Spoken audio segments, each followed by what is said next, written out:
বিশ্ববিদ্যালয়তে একটা বিষয়ে একটি বিবৃতি দেয়া যায়, যেহেতু আপনি সুযোগ দিয়েছেন আমি আরেকটা বিষয়ে কি বলতে পারবো?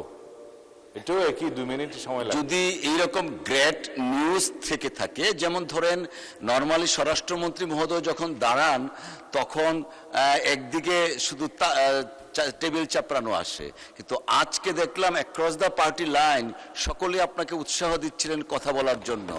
So we are really pleased, it's a great news for the Bangladesh যে বিবৃতিটা দিলেন। এখন যদি আরেকটা এরকম গ্রেট নিউজ থাকে, of course you are allowed to, subject to your consideration যে গ্রেট নিউজ কিনা। এই বিষয়টা বোধহয় এই দিকেই তালি হবে, ওই দিকে তালি হবে, এই নিশ্চয়তা দিতে পারতেছি না। না, এইদিকে যদি তালি না পড়ে তাহলে তালির মানে তালি দিলে ভালো হবে। আমরা আইনের শাসন প্রতিষ্ঠা করছি, আমি বলতে দিলে বলে কি আমরা একটু পরে শুনি, এই তালিটার ঐক্যটা থাকুক, আমরা একটু আলোচনা করি, পরে আবার শুনতে পারবো। তিনশোবিধিতে আমরা এটা শোনার জন্য বোধহয় সবাই অপেক্ষা করছে। আচ্ছা জি, আচ্ছা ঠিক আছে, বলেন। মাননীয় স্পিকার, আমি দলের নাম নিতাম না, যেহেতু এটা বিষয়ে কিছু ক্লেম করা হয়েছে সেই জন্য দিচ্ছি। বাংলাদেশ ছাত্র শিবিরের কেন্দ্রীয় সহকারী আন্তর্জাতিক বিষয়ক সম্পাদক মোহাম্মদ জিসান মিয়া প্রধানের ঘটনার সংক্ষিপ্ত বিবরণ।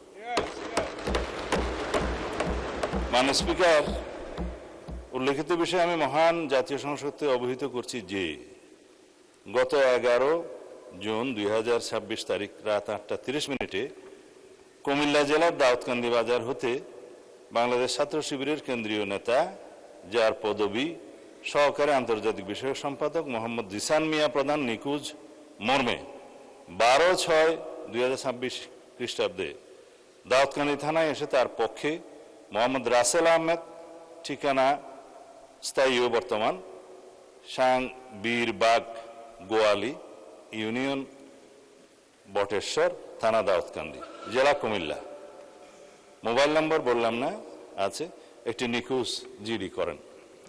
নিখোঁজ জিডির প্রেক্ষিতে তাকে উদ্ধারের নিমিত্তে কুমিল্লা জেলা পুলিশের একাধিক টিম মাঠে নামে উদ্ধার কাজে তৎপর হয়। অনুসন্ধানকালীন প্রথমত নিখোঁজ ব্যক্তির আপন চাচাতো ভাই সজীব হাসানের মাধ্যমে জানা যায় গত 5-6 মাস পূর্বে ফেসবুকের মাধ্যমে জনৈক একজন নারীর সাথে মোহাম্মদ জিসান মিয়া প্রধানের পরিচয়ের সূত্র ধরে তাদের মধ্যে মোবাইল ফোনে কথাবার্তা শুরু হয় এবং প্রেমের সম্পর্ক গড়ে ওঠে। মাননীয় স্পিকার, কুমিল্লা জেলা পুলিশের তথ্য মতে বিভিন্ন সময়ে জিসান মিয়া মেয়েটিকে বিয়ের প্রলোভন দেখিয়ে একাধিকবার দর্শন করলে মেয়েটি অন্তঃসত্ত্বা হয়ে পড়ে। এক পর্যায়ে জিসান মিয়া প্রধান ভিকটিম মেয়েটিকে জোরপূর্বক ভ্রূণ নষ্ট করার জন্য চাপ সৃষ্টি করতে থাকে এবং ভ্রূণ নষ্ট না করলে ভিকটিমকে মেরে ফেলার হুমকি প্রদান করে।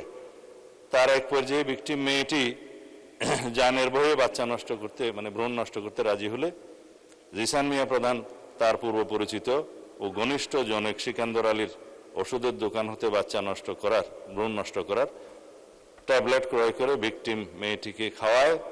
2-3 দিন পরে ভ্রূণ নষ্ট হওয়ায় ওষুধ সেবনের ফলে ভিকটিমের প্রচন্ড রক্তক্ষরণ শুরু হলে ভিকটিম নিজেই জিসানকে বিষয়টি জানায়।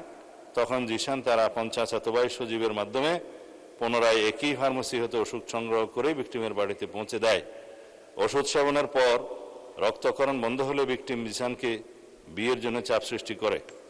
এক পর্যায়ে জিসান 12 জুন তারিখে রোজ শুক্রবার বিয়ে করতে সম্মতি জ্ঞাপন করে, কিন্তু গত 11 জুন তারিখ রাত 8:30 বিয়ে না করার টালবাহানায় জিসান নিজেই আত্মগোপন করে তার চাচাতো ভাই মোহাম্মদ রাসেল আহমদের মাধ্যমে দাউদকান্দি থানায় একটি নিখোঁজ জিডি করেন। নিখোঁজ জিডির অনুসন্ধানকালীন কুমিল্লা জেলার লাকসাম থানা এলাকায় স্থানীয় লোকজন ও লাকসাম থানা পুলিশের মাধ্যমে আত্মগোপনে থাকা জিসান মিয়া প্রধানকে উদ্ধার করা হয়। ভিকটিম মেয়েটিকে থানায় হাজির হয়ে মোহাম্মদ জিসান মিয়াকে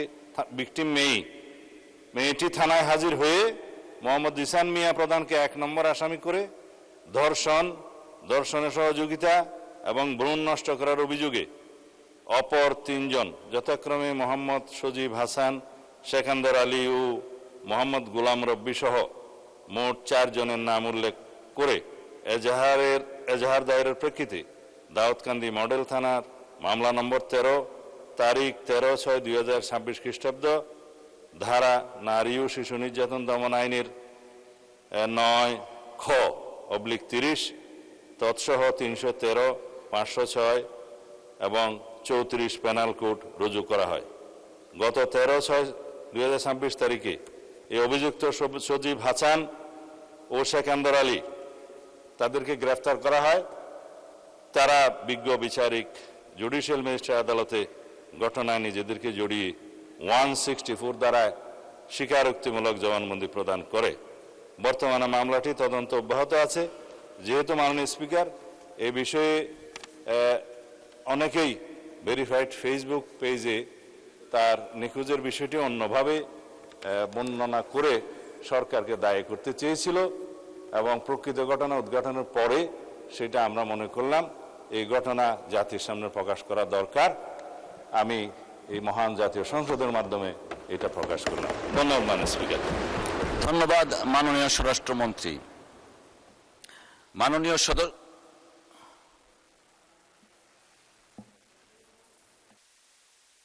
মাননীয় বিরোধী দলের উপনেতা, আমরা প্রসিডিংসে যেতে চাচ্ছিলাম। আচ্ছা, একটু মাইকটা দেন, উনি শুনি কি বলতে চাচ্ছেন।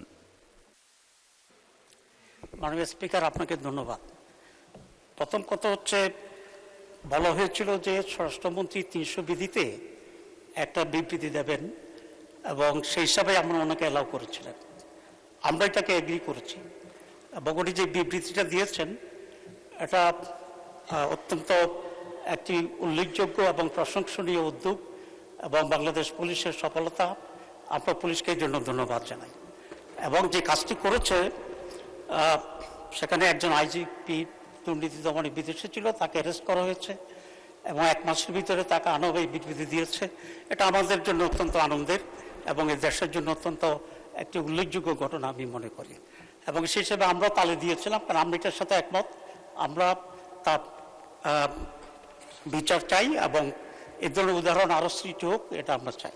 মাননীয় উপনেতা, এটা আমাদের চেয়ার থেকে আমরা বলেছি great achievement for the nation. Exactly, সবাই এটাকে সমর্থন করেছেন।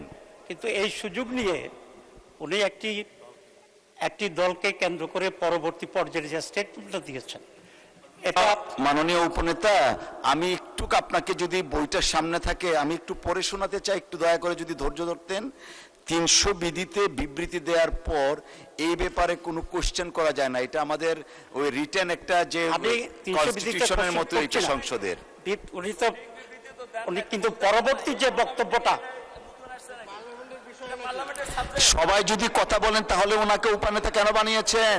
দয়া করে বসেন। যেহেতু বিরোধী দলের নেতা নেই, উপনেতাকে ফ্লোর দেওয়া হয়েছে, তাহলে ওনাকে কেন বানালেন? আচ্ছা, ধন্যবাদ। না, আপনি জি জি প্লিজ, মাননীয় সদস্যবর্গ, অত্যন্ত নিন্দনীয়। জি মাননীয় উপনেতা, আপনি বলুন। জি জি, আজকে স্বরাষ্ট্রমন্ত্রী পরবর্তী পর্যায়ে যে সাবজেক্টটা বলেছে, আপনার এটা অ্যালাউ করা উচিত হয়নি না জেনে, 1 নম্বর কথা। 2 নম্বর কথা হচ্ছে, আমি কিন্তু আগেরটাও জানতাম না, আগের বিবৃতিটা কি ছিল সেটাও জানতাম না। আপনি বলেন কি বলতে চাচ্ছেন প্লিজ।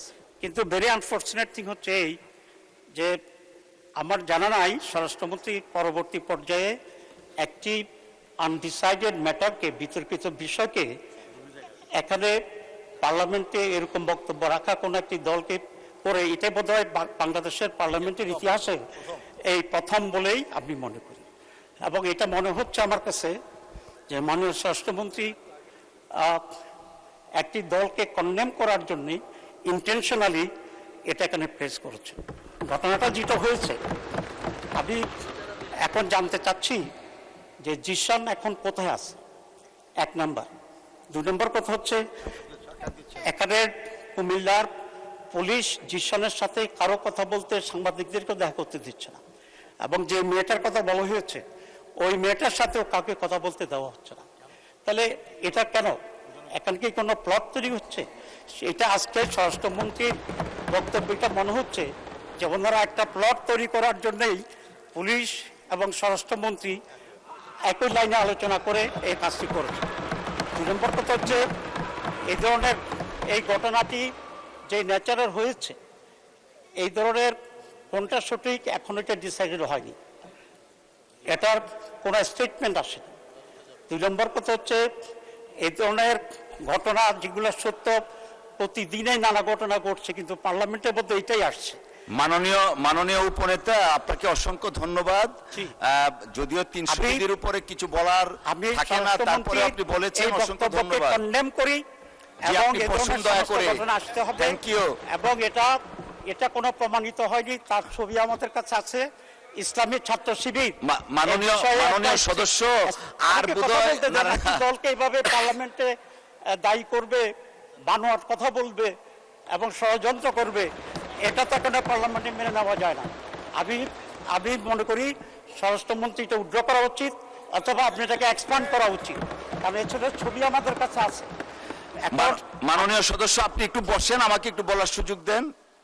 জি, না এটা দেখতে খারাপ দেখা যায়, আপনি একটু বসুন প্লিজ, টেক ইউর সিট, বসেন আপনি, আমরা সিস্টেমটা রাখি। মাননীয় সদস্য, আপনিও বসেন।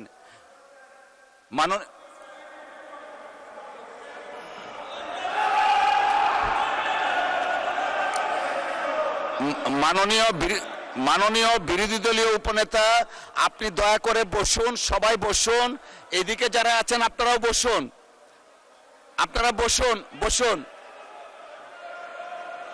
বসুন।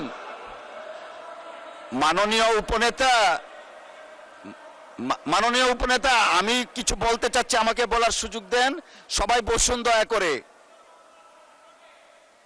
মাননীয় উপনেতা, আপনি বসুন, সবাইকে বসুন please, take your seat everyone, বসেন। আচ্ছা ঠিক আছে, বসেন, সবাই বসেন দয়া করে। সদস্য আপনি বসেন। জি, মাননীয় স্বরাষ্ট্রমন্ত্রী আপনিও বসেন সকলেই। জি, মাননীয় সদস্য আপনিও দয়া করে বসুন। মাননীয় সদস্যবৃন্দ, দেশের সর্বোচ্চ জায়গা এটা, আমরা সবাই দায়িত্বশীলতার পরিচয় দিব। আপনি যে কথাটা বললেন, অনেক কথা বলা হয়েছে স্বরাষ্ট্রমন্ত্রীর পক্ষ থেকে, কথা শুরু করলে আমরা অনেকে অনেক কথা বলতেই থাকি। আপনি যা বললেন সর্বশেষ এক্সপান্স করার জন্য আমরা পরীক্ষা নিরীক্ষা করে দেখব, যদি সংসদীয় রীতিনীতির বাইরে কিছু হয়ে থাকে সেটা পরবর্তীতে সিদ্ধান্ত নেওয়া হবে। সকলকে অসংখ্য ধন্যবাদ। আমরা কোনো বিতর্কে যেতে চাচ্ছি না, প্লিজ বসেন। মাননীয় সদস্যবৃন্দ, দিনের কার্যসূচি অনুযায়ী বসেন প্লিজ, বসেন। আমরা এটা কোনো আলোচনায় যাচ্ছি না, বিতর্কেও যাচ্ছি না, রুলসে পড়ে না। মাননীয় স্বরাষ্ট্রমন্ত্রী, আপনি 300 বিধিতে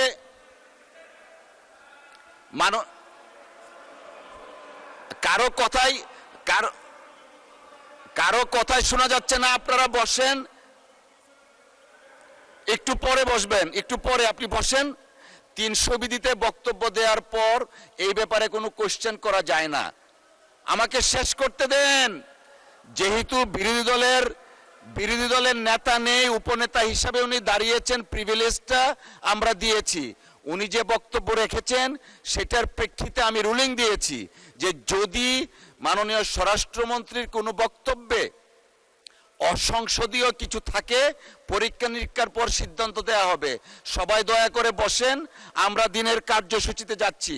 মাননীয় সদস্যবৃন্দ, দিনের কার্যসূচি অনুযায়ী এখন 2025-26 অর্থ বৎসরের সম্পূরক বাজেট সম্পর্কে সাধারণ আলোচনা অনুষ্ঠান হবে।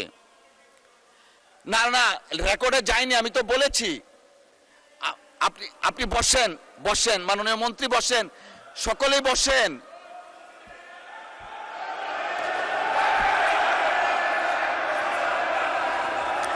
মাননীয় স্বরাষ্ট্রমন্ত্রী, কিছুই যায়নি রেকর্ডে, আপনি বসেন দয়া করে। Let us start our business. আপনারা বসেন।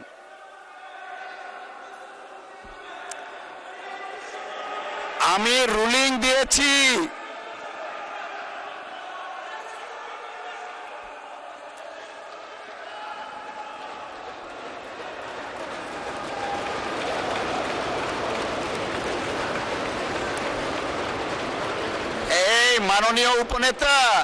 মাননীয় উপনেতা দেখেন, আপনি যে বিষয়টা অ্যাড্রেস করেছেন, আমি হামলি রিকোয়েস্ট করছি আপনাকে। আমি বলেছি যদি কোনো অসংসদীয় ভাষা থাকে, রীতিনীতির বাইরে থাকে, আমরা পরীক্ষা নিরীক্ষা করে সিদ্ধান্ত দিব। এখন আমরা দিনের কার্যসূচিতে যাচ্ছি, কাউকে কোনো কিছু দিচ্ছি না। বসেন।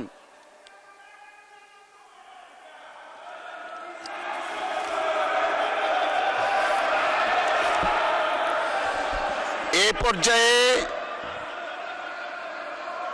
ত্রয়োদশ, বসেন দয়া করে। আমি দেইনি, ওনাকে ফ্লোর দেইনি।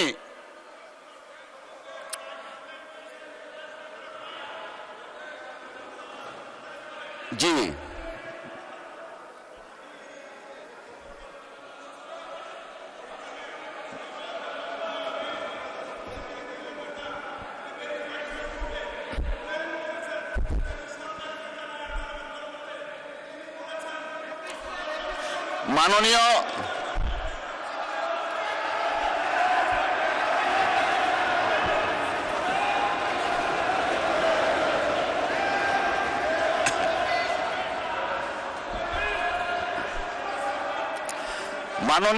মাননীয় সদস্যবৃন্দ, আপনারা বসেন। মাননীয় স্বরাষ্ট্রমন্ত্রী বসেন, আপনারা বসেন।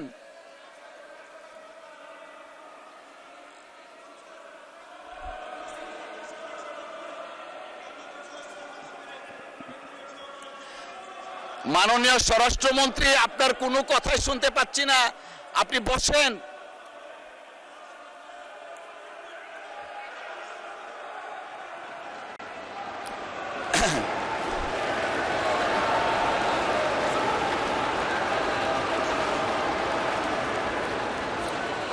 জি, মাননীয় স্বরাষ্ট্রমন্ত্রী, আপনি বসেন। ওনারাও বসবে, আপনিও বসেন। কিছুই রেকর্ডে কিছু নাই, আপনারা বসেন। Let us start our business. ওনাকে দেয়া হয়নি। মাননীয় বিরোধী দলের নেতা, উপনেতা, আপনি বসেন।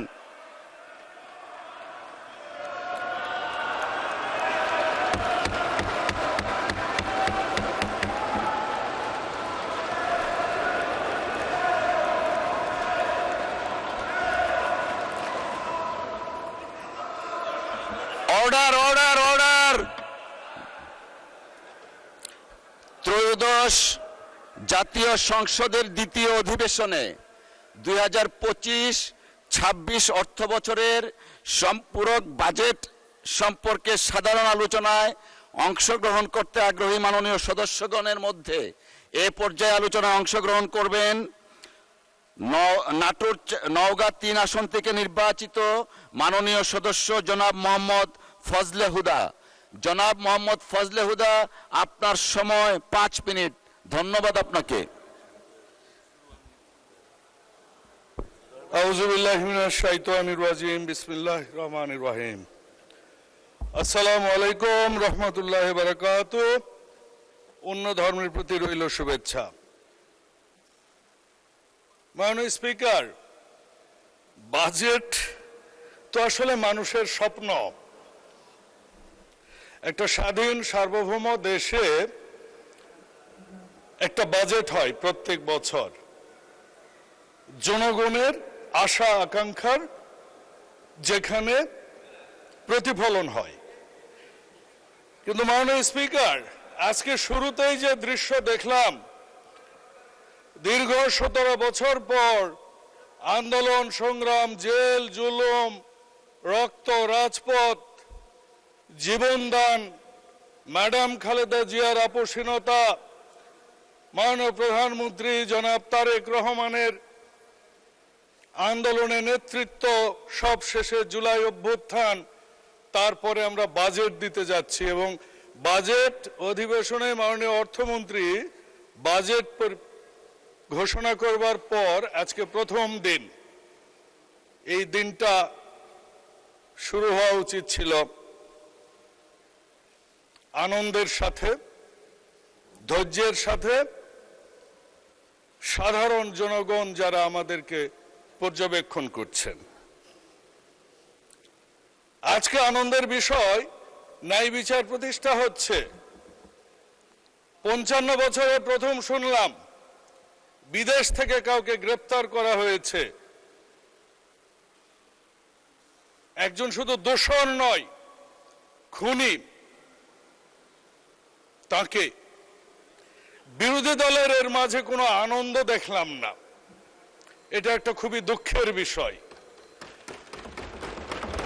এ দেশকে অস্থিতিশীল করতে চান, বহুবার করেছেন। 86-তে করেছেন, 88-তে করেছেন, 47-এ পাকিস্তানের বিরোধিতা করেছেন, মুসলমানদের বিপক্ষে গিয়েছেন। ইসলাম ধারণ করে কাজ না করেও ইসলামকে ব্যবহার করে গেছেন বছরের পর বছর। মানুষ এখন গণতান্ত্রিক পরিবেশ পেয়েছে। মানুষ দেখছে যে হ্যাঁ, আমাদের মির্জা ফখরুল ইসলাম স্যারের মানেই ইসলাম নয়, জামাতি ইসলাম মানেও ইসলাম নয়। বেহেশতের টিকিট দেয়া সেই ব্যাংক আর্থিক প্রতিষ্ঠানের নামে যে পরিচালনা করে, সেটাও কোনো ইসলামের ব্যাংক নয়।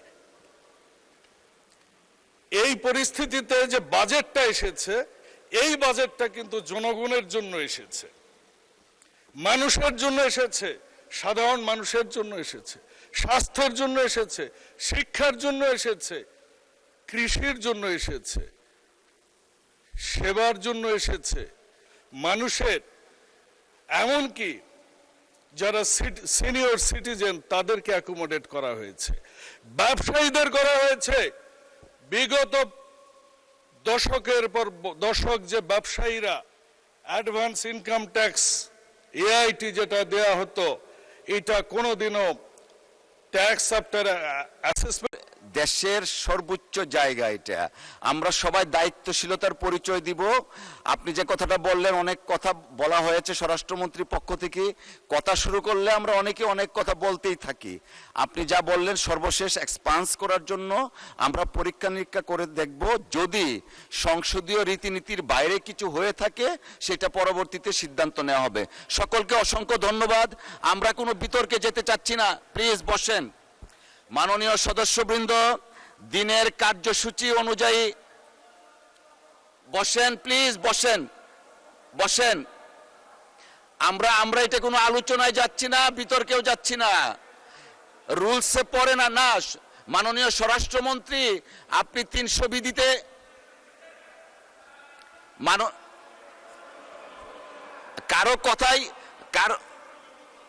কারো কথাই শোনা যাচ্ছে না। আপনারা বসেন, একটু পরে বসবেন, একটু পরে আপনি বসেন। 300 বিধিতে বক্তব্য দেওয়ার পর এই ব্যাপারে কোনো কোশ্চেন করা যায় না। আমাকে শেষ করতে দেন।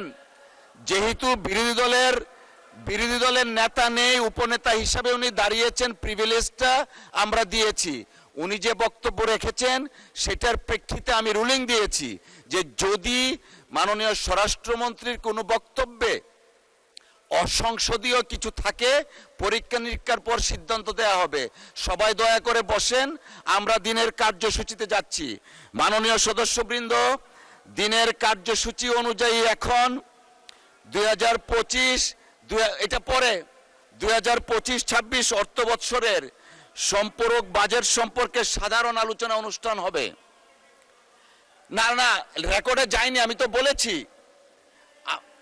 আপনি বসেন, বসেন, মাননীয় মন্ত্রী বসেন, সকলেই বসেন।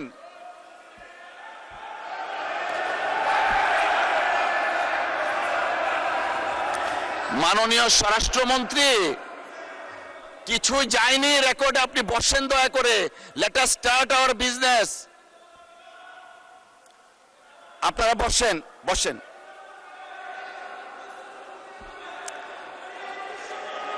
আমি রুলিং দিয়েছি।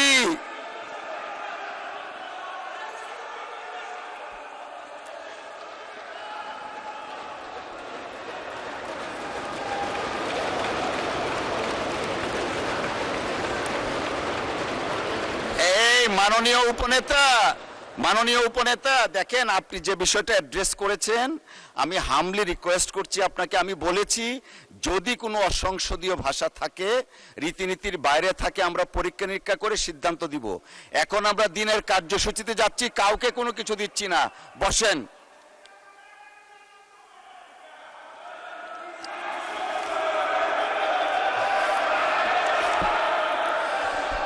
এই পর্যায়ে ত্রয়োদশ, বসেন দয়া করে। আমি দেইনি, ওনাকে ফ্লোর দেইনি।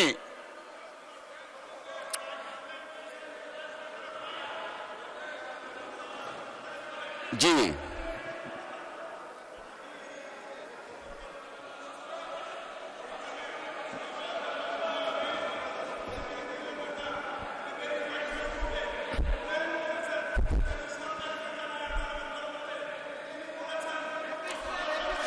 মাননীয়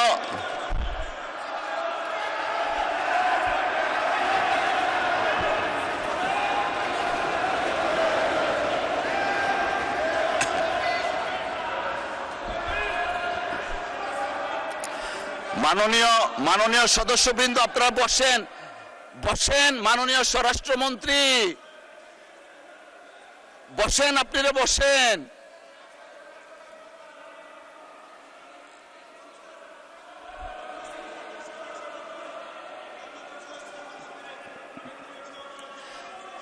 মাননীয় স্বরাষ্ট্রমন্ত্রী, আপনার কোনো কথাই শুনতে পাচ্ছি না, আপনি বসেন।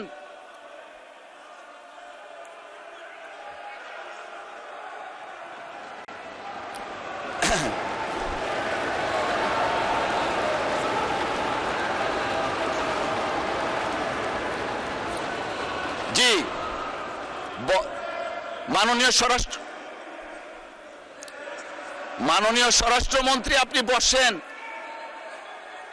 বসেন, বসেন, বসেন। ওনারাও বসবে, আপনিও বসেন, বসেন, বসেন। কিছুই রেকর্ডে কিছু নাই, আপনারা বসেন। Let us start our business. ওনাকে দেয়া হয়নি। মাননীয় বিরোধী দলের নেতা, উপনেতা, আপনি বসেন।